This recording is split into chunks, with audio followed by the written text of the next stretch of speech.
안녕하세요. 소호쿨 극장의 재미있고 기이한 옛날 이야기입니다.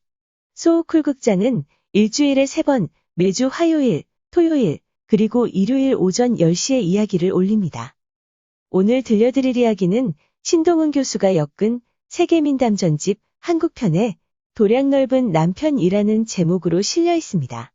부모님들이 어릴 적 결혼을 약속했던 두 남녀가 있었습니다.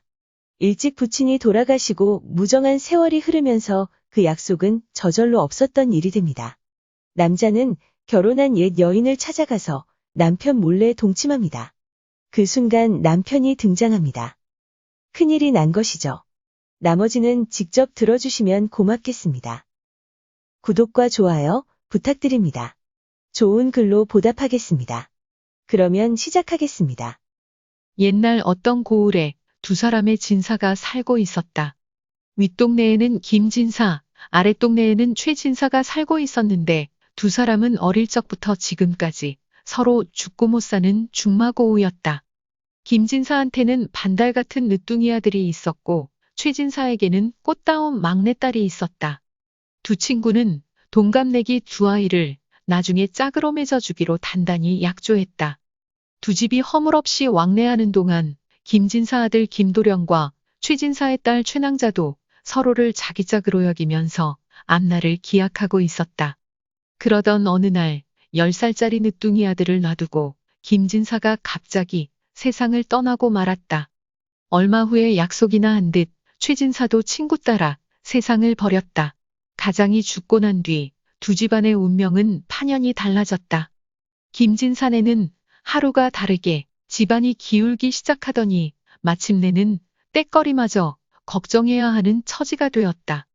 반대로 최진사네는 가장이 세상을 버린 후 한양으로 옮겨가더니 아들 삼형제가 모두 벼슬길에 올라 떵떵거리고 살게 되었다. 그러는 사이 세상 인심 따라 두 집안의 왕래도 끊어지고 말았다. 그 후 최낭자가 시집갈 나이가 되자 최낭자의 오빠들은 옛 약속을 잊고 동생을 다른 곳으로 시집 보내기로 하였다. 최낭자는 김도령과의 약속을 어기기 싫었지만 오빠들의 말을 감히 거역하지 못하고 정해준 집으로 시집가고 말았다. 한양에서도 난다긴다 하는 대갓집이었다. 최진사 딸이 혼인했다는 소문은 돌고 돌아 마침내 김도령의 귀에까지 들어갔다. 김도령은 자기 몫으로 여겼던 색시를 잃어버린 억울함에 분통이 터져서 당장 한양으로 떠나겠다고 고집을 부렸다. 옆에서 지켜보던 어머니가 김도령을 말렸다. 지금 내가 가서 어쩌자는 거냐? 한양 대갓집에는 어떻게 들어갈 것이며 들어간들 어떻게 할래? 이미 틀려버린 일이다. 단념해라. 김도령은 고집을 꺾지 않았다. 그냥 가만히 있기는 너무 억울해요. 만나보고서 뭐라는지 말이라도 들어봐야죠.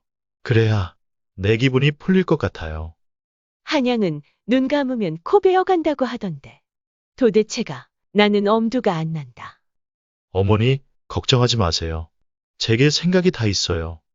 어머니의 만류를 뿌리치고 김도령은 끝내 한양으로 길을 나섰다.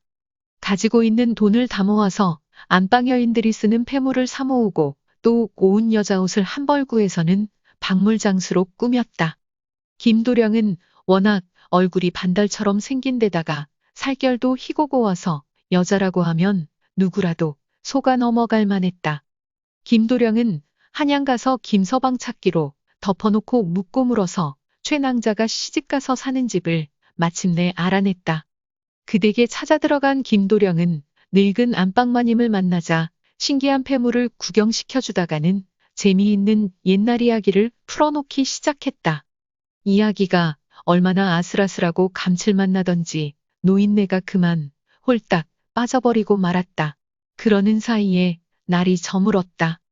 노인네가 반짝반짝 눈초리를 빛내며 청했다. 젊은 색시가 묵을 곳이 마땅치 않을 텐데 나랑 같이 자면서 얘기나 좀 더 해주지. 그러자 김도령은 짐짓 단청을 했다. 마나님, 저는 잠버릇이 어찌나 험한지 어른을 모시고는 잘 수가 없답니다. 늙은 마나님은 박물장 수입에서 혹시라도 간다는 소리가 나올까봐 조급해하며 말했다. 하기야 젊은 사람이 어디 냄새 풀풀 풍기는 노인네랑 같이 자고 싶을까? 마침 우리 집 새아기가 요즘 혼자 지내고 있으니 그 방에서 자고서 내일 다시 이 얘기 좀 들려줘.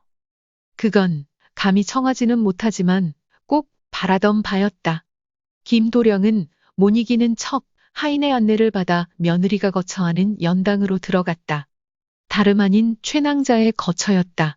최낭자는 신랑이 절에 과거 공부하러 들어가 있는 동안에 혼자서 독수공방 중이라고 했다.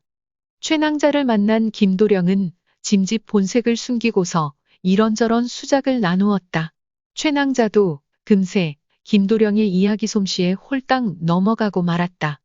한참 한담을 나누다가 이부자리를 펴고 막 자리에 들 무렵 김도령은 갑자기 최낭자에게 달려들어 그 몸을 꼭 껴안았다.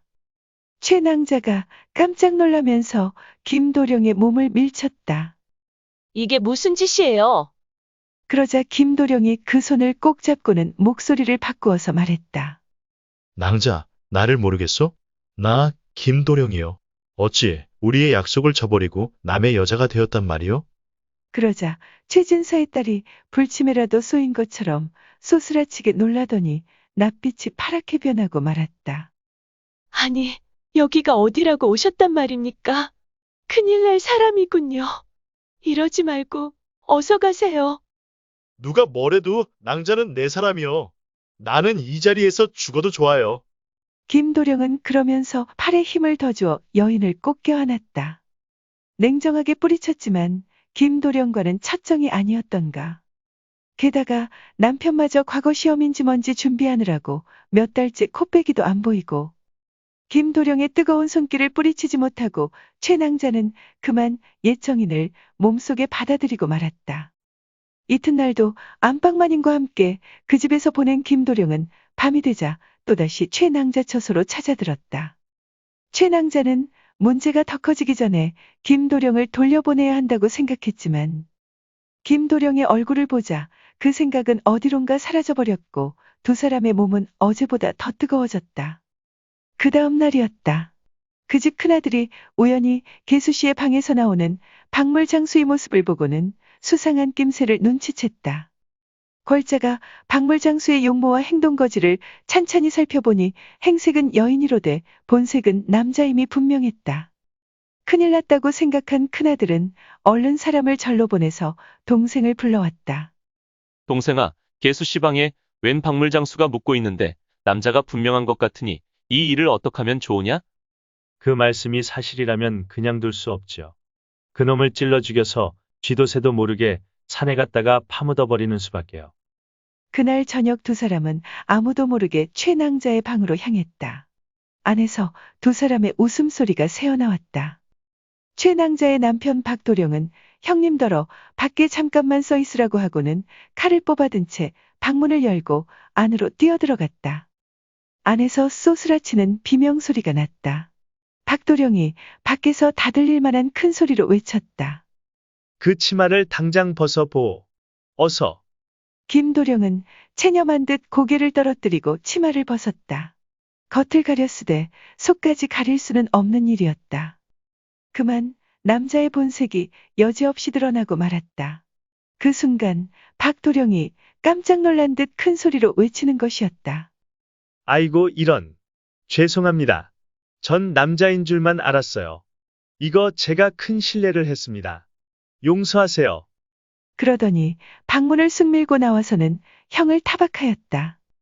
형님, 이런 망신이 어딨어. 형님 때문에 엉뚱한 여인네를 죽일 뻔했습니다 그려. 그러자 형은 그만 무안해져서 말문이 딱 막히고 말았다. 꼭 죽는 줄로만 알았다가 박도령의 기지로 겨우 살아난 김도령은 마음을 크게 고쳐먹었다. 최낭자에 대한 자기의 쓸데없는 고집과 헛된 미련을 깨끗이 버리고 그 길로 공부에만 열중하였다. 최낭자 또한 자신의 행동을 반성하며 크게 뉘우쳤음은 물론이다. 희한한 것은 신랑이 무척이나 커다랗게 보이며 경외감마저 들었을 뿐 아니라 이 세상 누구보다도 더 그를 사랑하게 되었다는 것이다. 세월이 흘러 과거에 급제한 김도령은 벼슬길에 나아가게 되었다. 조정에 나아간 그는 어느 날 아는 얼굴을 만나자 깜짝 놀라고 말았다. 전날 자신의 목숨을 살려주었던 그 사람이 분명했다. 원수는 왜 나무다리에서 만난다더니 한참 고민하다가 그 사람을 슬쩍 불러냈다. 김도령은 두 손을 모은 다음 머리를 조아리고는 새된 목소리로 꺽꺽거렸다. 저, 지난날 감사했던 일을 어떻게 말해야 할지 모르겠습니다. 아무에게도 그 말을 하지 않으셨겠지만, 앞으로도 비밀을 지켜주었으면 합니다. 그러자 김도령이 말하는 동안 냉혹하게 그를 흘겨보던 박도령이 돌아서며 내뱉었다. 더 큰 사람이 될 줄 알고 그랬더니 아무래도 내가 사람을 잘못 본 것 같군. 아니나 다를까 박도령은 나라와 백성을 위하여 많은 일을 하고 좋은 정책을 펼쳐 뒷날 그 지위가 영의정에까지 이르렀지만 김도령은 그저 그렇고 그런 벼슬살이만을 탐하다가 겨우 참판에서 그쳤다고 한다. 들어주셔서 고맙습니다. 용어 설명에 올리겠습니다. 박물장수에서 박물은 여자가 쓰는 화장품, 바느질 기구, 폐물 따위의 물건입니다. 박물장수는 박물을 팔러 다니는 여자입니다. 독수공방은 여자가 남편 없이 혼자 지내는 것을 말합니다. 불침은 불에 벌겋게 달군 쇠꼬챙이를 말합니다. 계수 혹은 제수는 동생의 아내입니다. 궐자는 그 남자라는 뜻입니다. 참고문헌 및 출처 설명에 올리겠습니다. 신동은 교수가 엮은 세계민담 전집 한국편에 실린 이야기 도량 넓은 남편이 기본 텍스트입니다. 한국콘텐츠진흥원의 문화콘텐츠닷컴 그리고 한국민족문화 대백과사전의 누리집에서 기사와 사진을 빌렸습니다. 또 한국민속대백과사전, 한국학중앙연구원에서도 기사와 사진을 빌렸습니다. 조선시대 화가 김홍도, 신윤복, 김준곤, 김득신, 그리고 장승업의 그림 몇 점을 빌렸습니다. 또 위키백과와 나무위키에서 기사와 사진을 빌렸습니다. 또 그림 책박물관에 엄마반 나도반 추석 반보기의 그림도 빌렸습니다. 네이버 블로그 늘 푸른 소나무의 중마고 뜻과 유래를 알자와 다음 블로그 역마살림의 이야기에 박물장수의 기사와 사진을 빌렸습니다. 또 핀터레스터와 픽사베이 그리고 게테이미지뱅크의 사진도 빌렸습니다. 소쿨 극장은 일주일에 3번, 매주 화요일, 토요일, 그리고 일요일 오전 10시에 이야기를 올립니다. 안녕히 계셔요. 고맙습니다.